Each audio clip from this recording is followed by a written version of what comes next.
Bienvenidos a esta última videocápsula para explicar la aplicación de las leyes de los gases en la solución de problemas prácticos.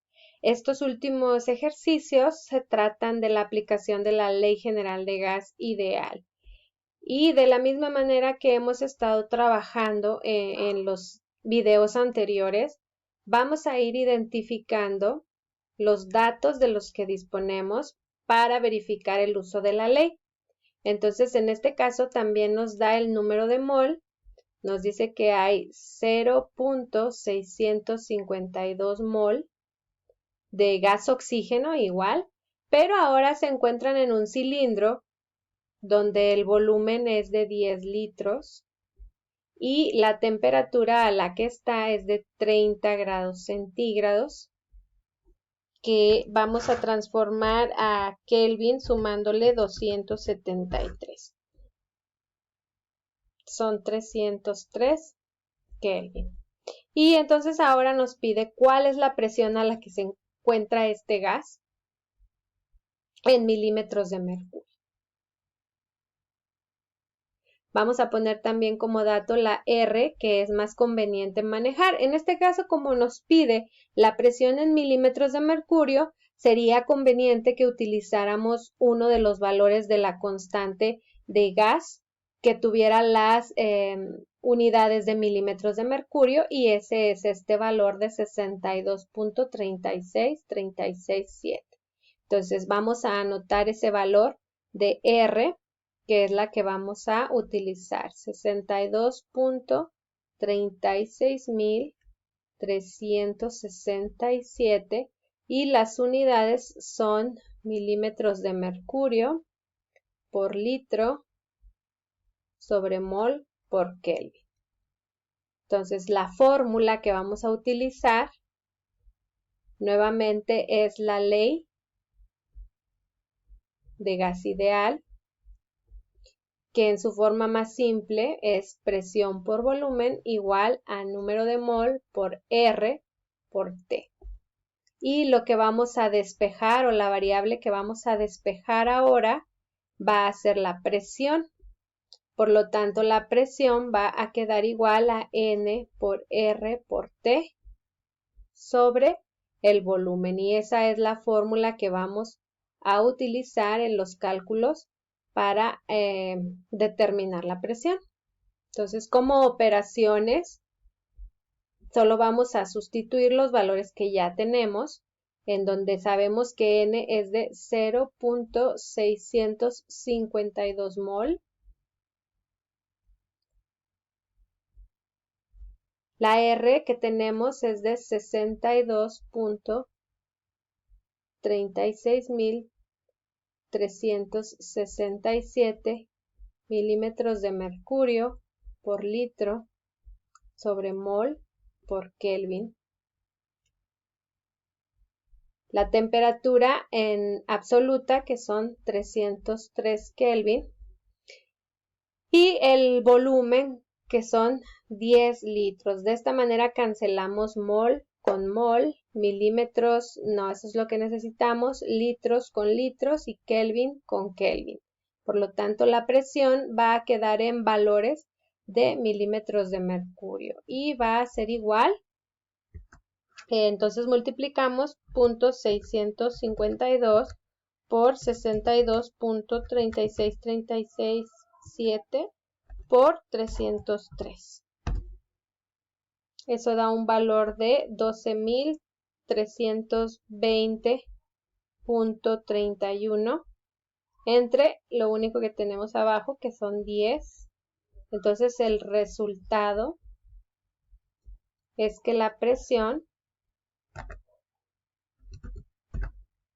es de 1232.03 milímetros de mercurio.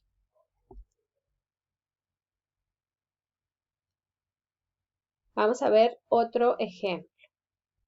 Bien, pues este sería el último ejemplo que vamos a explicar, que les voy a explicar para la aplicación de las leyes de los gases. En este caso nos pide calcular la cantidad en gramos de gas presentes en un cilindro que tiene un volumen de 5.25 litros a una temperatura de 27 grados centígrados y una presión de 1.3 atmósferas. Entonces vamos a iniciar sacando los datos que tenemos, que nos está pidiendo los gramos de oxígeno. El oxígeno siempre es diatómico, el oxígeno gas, por lo tanto es O2, y ese es lo que nos pide el problema. Y nos da el volumen que tenemos del tanque de gas, que son 5.25 litros, y la temperatura a la que se encuentra, que es de 27 grados centígrados, o como ya la hemos venido manejando, más 273 serían 300 grados Kelvin y a una presión de 1.3 atmósferas. El valor que nos conviene utilizar de la R es el de 0.082 porque sus unidades son atmósferas por litro sobre mol por Kelvin. Y otro dato que conocemos y que necesitaremos va a ser el peso atómico del oxígeno. El peso atómico del oxígeno, que es oxígeno diatómico, de un oxígeno son 16, de dos oxígenos serían 32 gramos sobre mol. Ese dato lo vamos a utilizar porque vamos a calcular el número de mol y vamos a pasar de moles a gramos, que es lo que nos está pidiendo el problema. Entonces, la fórmula que estamos utilizando es la ecuación o la ley de gas ideal, que nos dice que la presión por el volumen es igual a N por R por T. Y en este caso lo que vamos a despejar es la variable N. Vamos a encontrar el número de moles para después encontrar los gramos con la siguiente fórmula. Bueno, primero N va a ser igual a presión por volumen sobre R por T. Y de esa manera vamos a calcular N, pero vamos a necesitar utilizar el peso atómico si sabemos que el peso atómico, el peso molecular, que está dado en gramos por mol, gramos es unidad de masa y mol pues viene siendo N. Entonces, si despejamos la variable M para encontrar la masa, que viene siendo esto viene siendo la masa, bueno, pues la masa va a ser igual a multiplicar el peso atómico por el número de mol. Y entonces vamos primero a calcular el número de mol y luego vamos a calcular la cantidad en gramos de oxígeno. Entonces las operaciones o cálculos las vamos a realizar primero para encontrar el número de mol. Vamos a sustituir la presión que es de 1.3 atmósferas.